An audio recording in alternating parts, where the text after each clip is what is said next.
అడిగినా చెప్తారు. కానీ రెండే కొండలు ఉన్నాయని వితండవాదం చేశారు. దాని తర్వాత కూడా అన్యమత ప్రచారాన్ని ప్రోత్సహించారు. అన్య మతస్థులు ఉద్యోగస్తులుగా ఉండకూడదంటే ఉద్యోగస్తులకు చేర్చారు.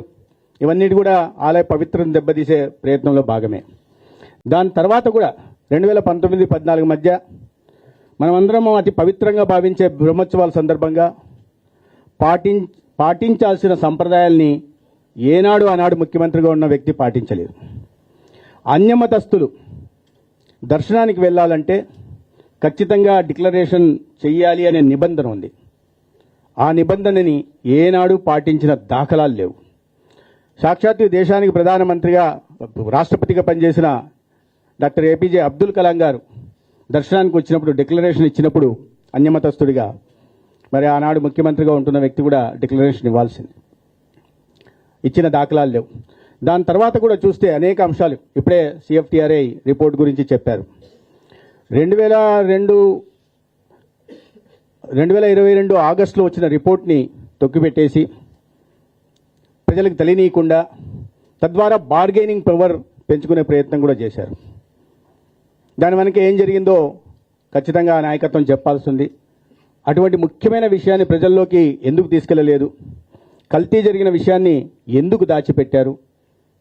అంటే కల్తీ ముందే జరిగింది, దాన్ని మరింత విస్తృతంగా తీసుకెళ్ళి దీన్ని అవినీతిమయం చేసి హిందువుల మనోభావాలను దెబ్బతీసి ముఖ్యంగా స్థూలంగా హిందూ ధర్మ మూలాలనే దెబ్బతీసే విధంగా 5 సంవత్సరాల్లో జరిగింది. ఇప్పుడు కూడా దాన్ని అదేవిధంగా రాజకీయ అంశం చేయాలని ప్రయత్నం చేస్తున్నారు.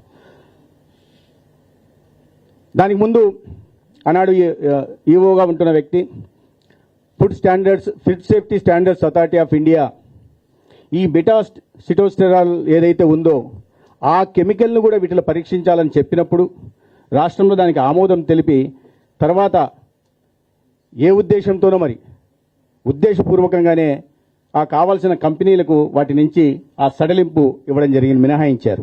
అంటే దీని వెనుకలు కూడా అన్నీ తెలిసే డెలిబరేట్గా కావాలనే వారి లక్ష్యం నెరవేర్చుకోవాలనే అవినీతి పాల్పడుతూనే పవిత్రతను కూడా దెబ్బతీసే విధంగా వారు దీంట్లో పాల్గొన్నారు.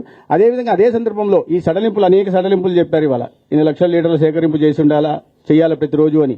ఆ సందర్భంలో ఈ దేశంలోనే ప్రతిష్టాత్మకమైన KMF సంస్థ రోజుకు కోటి లీటర్ల పాలను సేకరిస్తుంది. అటువంటి సంస్థను కూడా టెండర్లలో పాల్గొనే అవకాశం లేకుండా చేశారు. మరి ఆ క్రమంలో ఎవరికి తెలియని ఈ బోలేబాబా డైరీని దొడ్డిదారిని తెచ్చారు. ఈ బోలేబాబా డైరీని తెచ్చిన ఆలీబాబా ఎవరో తెలియాల్సి ఉంది ప్రజలకి. ప్రజలు ఇవన్నీ గతంలో జరిగినవన్నీ మీరు చూస్తూ వస్తే ఆ పవిత్రత లేదని తెలుసు. కాబట్టి ఎప్పటికప్పుడు మీరు దాన్ని నిర్వీర్యం చేయాలని చూస్తా అన్న విషయం తెలుసు. ఈ బోలేబాబా అని తెచ్చిన ఆలీబాబా తెలియాలా? దీని కారణంగా ఆలీబాబాలో ఉంటున్న 40 దొంగలు ఎవరో తెలియాలా? ప్రజలు ఇవి కోరుకుంటున్నారు. గతంలో మీరు పవిత్రను దెబ్బతీసే ప్రయత్నం చేశారు, ఇప్పుడు కూడా చేస్తున్నారు, భవిష్యత్తులో చేయబోతారు. కానీ వాస్తవాలు కూడా ఖచ్చితంగా బయటకు వస్తాయి. అయితే CBI పంపించిన 11 పేజీల రిపోర్ట్లో దాని మీద ఇవాళ చాలా విస్తృతంగా చర్చ జరిగింది. ఏ రకం చర్య చేయాలో, ఏ స్థాయిలో వ్యక్తులైనా కూడా వారిని ఉపేక్షించకూడదు. తర్వాత సప్లిమెంటరీ ఛార్జ్షీట్లో ఏమొచ్చిందనే విషయాన్ని బట్టి ఫర్దర్గా మనం ముందుకు వెళ్ళొచ్చు అనే విషయాన్ని ఇవాళ చర్చించడం జరిగింది. అయితే దీన్ని ఇవాళ వేరే రకంగా తీసుకెళ్లే ప్రయత్నాలు చేస్తూ ఉన్నారు. ప్రజలు గమనిస్తున్నారు. దీనికి ముందు సమాధానం చెప్పి తర్వాత మీరేమైనా కుట్రలు, కుతంత్రాలు, మోసాలు అలవాటైనవే కాబట్టి వాటిలో పాల్పడాలనుకున్న ముందు వీటికి సమాధానం చెప్పి ప్రజల ముందుకు వస్తే బాగుంటుందని మా ఉద్దేశం.